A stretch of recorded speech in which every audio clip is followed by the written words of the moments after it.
നിയമസഭാ തിരഞ്ഞെടുപ്പിനെ ആര് നയിക്കുമെന്ന ചർച്ചയ്ക്കിടെ പിണറായിയെ പിന്തുണച്ച് മുതിർന്ന സിപിഎം നേതാവ് പാലോളി മുഹമ്മദ് കുട്ടി. മദനിയുമായി പിണറായി വേദി പങ്കിട്ട വിഷയം വഷളാക്കിയത് വിഎസ് ആണെന്ന് വിമർശിക്കുന്ന പാലോളി, കാന്തപുരത്തെ പോലുള്ളവരുമായുള്ള സഖ്യം പാർട്ടിക്ക് ഗുണം ചെയ്യില്ല എന്നും ഒരു വാരികയ്ക്ക് നൽകിയ അഭിമുഖത്തിൽ തുറന്നടിച്ചു. ഗുരുതരമായ പ്രതിസന്ധി നേരിട്ട കഴിഞ്ഞ 15 വർഷം പാർട്ടിയെ സംരക്ഷിച്ചു നിർത്തിയത് പിണറായി വിജയനാണെന്നാണ് പാലോളി പറയുന്നത്.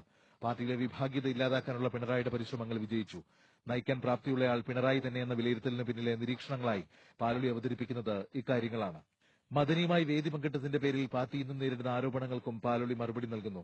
2009 തെരഞ്ഞെടുപ്പ് പ്രചാരണ വേളയിൽ പിണറായി പങ്കെടുത്ത പരിപാടിയിലേക്ക് അവിചാരിതമായി മദനി കടന്നുവരികയായിരുന്നുവെന്നും ആ വിവാദം കൊഴുപ്പിച്ചത് വിഎസ് ആണെന്നും പാലോളി കുറ്റപ്പെടുത്തുന്നു. വിഎസ് പ്രതികരിച്ചതിന് പിന്നാലെ യുഡിഎഫ് വിഷയമേറ്റെടുത്തു. ഇതോടെ ജയിക്കാനുള്ള സാധ്യത നഷ്ടമായെന്നും പാലോളി പറയുന്നു.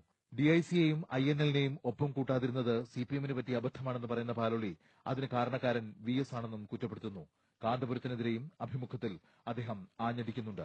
തിരികേശം എന്ന പേരിൽ കാന്തപുരം നടത്തുന്ന പ്രചാരണം കാലശേഷം മക്കൾക്ക് വരുമാനമുണ്ടാക്കുന്നതിനുള്ള മാർഗമാണെന്നും കാന്തപുരത്തെ പോലുള്ളവരുമായി നടത്തുന്ന നീക്കുപോക്കുകൾ വലിയ തിരിച്ചടി നൽകുമെന്നും മുന്നറിയിപ്പ് നൽകുന്നു.